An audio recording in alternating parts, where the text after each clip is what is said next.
Hey guys, welcome back to my channel. Today's video, as requested, is going to be what's in my hospital bag. So if you're curious and you want to know what I'm packing to bring with me, then just keep on watching. Okay, there is going to be no rhyme or reason to this video. I'm just going to literally pick out something and tell you why I'm bringing it. First off, I want to mention, this is my first baby, so I really just took to YouTube for this because I have no idea what I'm supposed to pack with me to bring to the hospital. So this is just kind of an accumulation of products that I've noticed from people in their hospital bag videos, what they brought. And I kind of looked at videos for like second deliveries, like not their firstborn, like their second or third or so on, just because it was a little bit more like things they actually needed, because I think sometimes with your first time packing you overpack, or you tend to think you need these things when you actually don't. So I kind of just took some things from other videos that I was watching. So this is the first thing I see. It is an eye mask. I think it's from Victoria's Secret. I think it came with like a little pajama set from like way back when. I'm bringing this only because if everything is peaceful and labor is going pretty well, I think I would like to get as much rest and, you know, quiet dark time as I possibly can. Sorry, the sun is going to be coming in and out because it's just one of those days again, so if the lighting kind of goes in and out, ignore it. Anyways, I can't really guarantee that the room that we're going to be staying in can turn off their lights fully, just so that I can like really practice my breathing and be in a calming state. So I thought that this would be something good to bring, just so that I can like zone out any light and any distraction, and I can just really focus on the labor that I'm going through and just my breathing techniques. Wish me luck, guys. So yeah, this is the first thing I'm bringing. Next are these pajamas. They're just from Marks and Spencer's. They are super soft. They're navy blue with like little sparkles on them, like a midnight sky. Nice wide neck, really loose and comfortable. It honestly feels like you're wearing nothing. My mother-in-law bought these for me for Christmas, and it's just the material just feels silky, but it's still cotton. Like, it's breathable and I don't have to worry about, you know, feeling hot. I am going to bring a robe as well, just to like plop on if I'm getting a little cold, and obviously they have blankets and whatnot. And this is just something I can put on when I first get there, or even when I'm leaving, that I don't have to worry about, you know, clinging to all the wrong areas. It's just very loose and flowy. This is something I can throw on and get a lot of movement in. Like I mentioned before, I am bringing a robe. This is the collaboration with Mamas and Papas. It's the Bloom and Blossom one. So pretty, super lightweight again, so I didn't want to bring like a massive fleecy one or like a towel-like one, just because I've actually heard from a lot of people who've had babies here, and especially the hospital that we're going to, that you actually get quite warm. Like, don't pack super warm things, especially for the husbands, because they always seem to wear like all these layers and then they're stripping them off, probably because you're getting a little anxious and you're nervous and whatnot. But this is just a very lightweight robe, and again, something I can just throw on afterwards that I just feel like is comfortable, but I can still have movement with, you know, my chest showing, especially for when she's put on my chest or when I'm breastfeeding. Yeah, this is just something really lightweight and easy to throw on. Now, it looks like I'm bringing a lot of clothing because, well, you never know how long you're going to be at the hospital, so you're going to go in whatever you wear, but then you might strip down, you might put on one of the gowns that they give you, and then you might change into something before delivery, and then you're going to change again because it could get a little messy, and then again you're going to change when you leave. So you're going to keep a couple of different changes of clothes in your bag, or at least that's what I'm assuming. So I also do have another Bloom and Blossom with Mums and Papas collaboration little nightie. This is a very stretchy one. It's not like figure hugging or like super sexy. It's just very realistic. It's also a nursing one, so you can like take it off, and it has like all the nursing gear in here, which is really great. And then if I'm too cold, I can just throw this robe on top. But yeah, just very easy, lightweight, movable pieces of clothing I feel like are ideal and necessary when going into the hospital. I promise this is the last article of clothing. Whatever shirt, sweater, oversized top I will be wearing leaving. I'm also going to be wearing these leggings just because I feel like they'll keep everything in. Although I've just given birth, I'm still going to have a belly, and this is just like one of those high-waist maternity ones, but they're a little bit tighter, so they just kind of give you a little bit of support in the abdomen area and just keep you, you know, locked and loaded. And especially, I don't actually have my next item here, but I'll just tell you about it. I am bringing massive sanitary pads because, from what I've been told on YouTube videos and through experience, you gotta pack the big ones because you're gonna have some blood coming out for the next couple of weeks, days, whatever it is. So I picked up ones that were recommended actually from another video. I'll just link them down below, but sometimes you just want to wear something that you don't care if it gets dirty. So black stretchy leggings are going to be my go-to with an oversized top so that I can wear my big granny panties, my big sanitary pad, and I don't have to worry about it. Not that I would really care, but you want to be a little prepared. You don't want to wear something loose that doesn't really keep everything down there, supported and together. So I just thought a pair of, leggings that I don't really care about, I can just pop on and it just keeps everything in place. So the one thing that you really don't know is how long you're going to be at the hospital. So my sister-in-law at my baby shower gave me this little kit.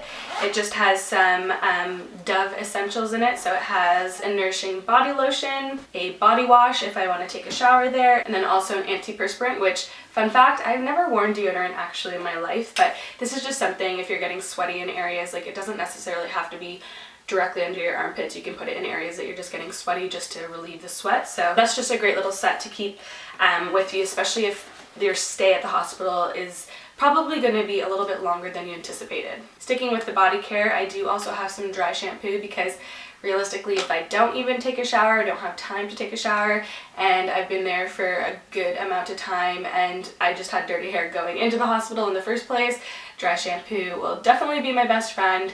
I've been trying to not wash my hair a lot prepping for labor so that it doesn't get greasy. I find I can now get away with washing my hair just twice a week and my hair stays pretty fresh looking, but obviously with the help of dry shampoo that just elongates it even longer. And then I also do have some simple makeup wipes. This is self-explanatory. Again, depending on the time of day that I go in, maybe I have makeup on my face, I want to take it off so it's a fresh face and I don't have to worry about that. Or it's just something nice to wash my face if I can't get up and go to the bathroom. So it's better to be over-prepared than under-prepared, I guess. A couple more body care products.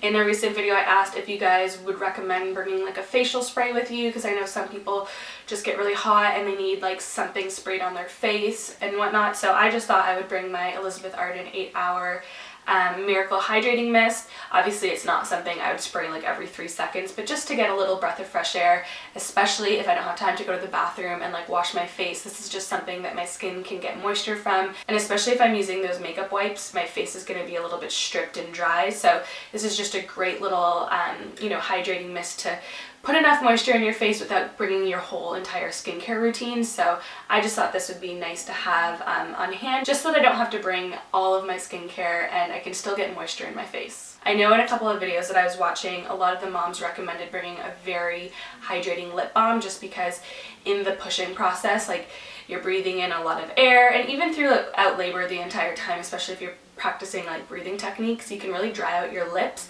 and so it's really crucial to keep something on hand to moisturize them. This is the Palmer's Cocoa Butter, and it's actually multi-purpose. You can put it on any areas that are getting a little bit dry, but obviously this would be my main purpose for chapped lips, so I just thought I would throw it in there. I might totally forget to use it, but if I feel like I'm getting a little bit of a chapped lip and they're starting to get dry and uncomfortable, then at least I know that I have this in my bag. Talking about dry and cracked, obviously nipples is next. I picked up this Spa Mum to Be Soothing Nipple Balm. I had a couple of friends recommend to pick up a nipple balm because you can really dry them out, and especially in the first stages of breastfeeding, it can be a little frustrating, and sometimes your nipples are super sore and they can get dried and cracked. So this has been a staple for a lot of moms that I know, so I thought, why not just pick it up and be prepared in case that happens. I'm sure they have something similar at the hospital in case that happens. At least I know I have this even at home to use in case they just start to get dry and cracked as well after leaving the hospital. So yeah, this came highly recommended. Next, I have some breast pads. I've been already using these because they've already started to leak since 30 weeks, maybe 31, 32, in and around that time, so I've already had to pick some up. But I did get a couple extra boxes at my baby shower from some of my friends who are recent moms, and they said that you're gonna go through these like hotcakes. So yeah, I'm gonna bring these with me just because I will probably be expressing in the first couple of days. So it's just something to bring to be prepared. Who knows if I'll even remember, because I'll probably be in this daze and I'll just stick toilet paper in, but at least I know I have them. Now I have some snacks in my bag. This is the Cliff Nut Butter filled coconut almond butter bar. I love Cliff bars. They really fill up your stomach without having to eat a full meal slash I don't think you would be wanting a full meal. Depending how long you're in the hospital, again, it kind of varies with how much you can eat, because I know sometimes when you're in active labor, you probably will only have liquids. Like, I don't think they even recommend to eat like big things. And then if you're there for a long period of time, or if you have an epidural, or I don't know, maybe you can. I don't know, I'll figure that all out when I get there, but I know some people recommended bringing snacks, something to chew on, almost to like distract you from the contractions. So I have this. I know my mom recommended even ice chips. Like, she just had a bucket of ice chips, and obviously it's just water, but it like stimulated her brain like with chewing, and it like distracted her, and it helped cool down everything that was going on internally. So I'll probably ask for that as well, but yeah, you really never know. So I'm just gonna prepare with some snacks. Also for your partner, I know my husband will get hungry and sometimes they forget to eat, so it's good to have some things even for them. Even though this specific time is very much about the mom, gotta remember your partner, because sometimes they just forget about themselves too, because they're worrying about you. So I'm packing for you, Patty, don't worry. Lastly are just some items that I haven't put into my bag yet, just because I'll throw them in once I'm in labor and we're off to the hospital. I have this little, what is this called? Like a perfume bottle. You can put any perfume in it, and it's just something to spray obviously on you when you are leaving the hospital and you just want to feel a little bit normal and just, you know, have a nice smell. I'm trying to like pick one fragrance that I want to wear a lot, especially in the newborn stages, so that she can like be associated to that smell to me, if that makes sense. So I'm trying to figure out what my go-to perfume is going to be when she's born. I'm deciding between Chloe Original and Chloe Love Story, so let me know in the comments down below which one you think I should wear. Again, totally not necessary, but I think I'm going to bring some of my go-to 5-minute mommy makeup products. The video is already up, so I'll link it down below if you haven't watched it. And honestly, if I forget to bring any of my makeup, I'm not going to be fussed, just because I really don't care. I can make a photo black and white, and it's really not about my appearance. It's about the special moment and the miracle of life, and just, oh, I was just so excited. So if I remember to pack a couple of things just to make myself feel human again, I will, but I'm not too bothered about that. If anything, I'll bring like an eyebrow pencil and maybe some blush or something, but I can always pinch my cheeks to get some color. Yeah, other than that, I'm sure there's other things I'm forgetting. Let me know what you suggest I bring in my hospital bag, which I never mentioned. This was actually given to me by a subscriber, which was really kind, so I'm getting use out of it. Obviously I'm going to bring my water bottle and my phone with earphones to listen to music, and to my hypnobirthing app and all of that stuff. So there's all of those obvious things, and we are going to vlog the experience as much as we can possible. We might keep it for personal use, just to, you know, my parents obviously can't be here for the exact birth because we can't generate the exact day and time that she's going to come, but they'll be here within a couple of days after she's born, and so that they can watch it and feel connected, and just even to watch in the future. I've had a couple people recommend like film the birth, because like you kind of forget, especially when you're in the moment, like as the mom, like everything just is, you know, a blur after. So we're gonna film it as much as possible. Yeah, let me know in the comments down below what you suggest I bring, or if I'm missing anything. I think it's better to overpack. I know there might be some things to you personally that seems unnecessary, but you know what, it's not a big deal if I don't use it. I don't use it, and then I'll use what I do use. So I hope you guys enjoyed this video. I'm super excited. I feel really at peace and confident about labor. She's got to come out, so I'm just going in with an open mind and feeling really good about it. So hopefully you enjoyed this video, and I'll see you guys soon. Bye!